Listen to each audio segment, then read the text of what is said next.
રૂમમાં તો આખો દી ફરી ફરીને થાકી જ ગયા હતા, એટલે અમે તો રૂમ રાખીને સૂઈ જ ગયા. પછી ઉઠીને તરત તો ચા ગોતવી જોઈએ, કારણ કે ચા ન મળે ને તો બધું ફરવા માંડે મગજ બગજ.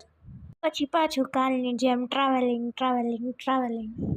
પછી ફાઇનલી મંદિર આવી ગયું. તો અડધા લોકો રોપવેમાં ગયા અને હું ને ભાઈ ને દીદી અમે લોકો ચડીને ગયા. ચડીને મજા તો આવી, પણ છેલ્લે છેલ્લે તો પૂરું થઈ ગયું કે હા હવે જલ્દી મંદિર આવે તો સારું છે. પણ ત્યાંથી કોઈ વ્યૂ આવતો તો બહુ જ મસ્ત.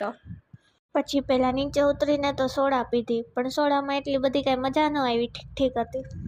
પછી પાછું ટ્રાવેલિંગ ટ્રાવેલિંગ ટ્રાવેલિંગ. પછી બધાને ભૂખ લાગી હતી એટલે થોડો ઘણો નાસ્તો કર્યો.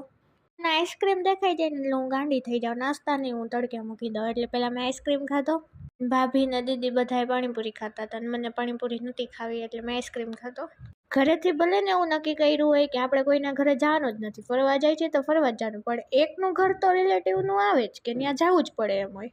પણ ત્યાં જઈને અમને બધાને તો ઠીક છે, પણ વીરુને વધારે મજા આવી ગઈ, કારણ કે એને ગાર્ડન મળી ગયું હતું. ત્યાં જઈને તો અમને બહુ મજા આવી. આખી મોટી બધી સંસ્થા હતી, ત્યાં અલગ અલગ વસ્તુ જોવાની હતી, જોવાની મજા આવી. ત્યાં ગર્લ્સ હોસ્ટેલ હતી, લોકોની પિકનિક થતી હતી.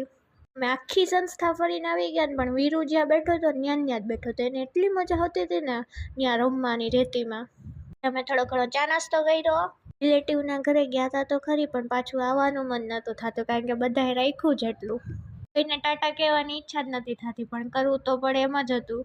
પછી પાલનપુર સિટી આવ્યું. સિટી તો બહુ મસ્ત હતું. મને તેમ કે ઠીક ઠીક આવી છે, બટ સરસ હતું. પછી 2 કલાક પછી અમે અમદાવાદ પહોંચી ગયા. અમદાવાદના પરોઠા મને બહુ એટલે બહુ જ ભાવે, એટલે ભાઈ ભાભીને તો મેં કહી જ દીધું હતું કે તમારે ખવડાવવા તો પડશે જ. એટલે અમે પહેલાં પરોઠા ખાવા ગયા, પછી ઘરે ગયા. બસ આજ માટે આટલું જ. મળીએ કાલના બીજા મિની વ્લોગમાં. ટાટા બાય બાય, રાધે રાધે, જય માતાજી.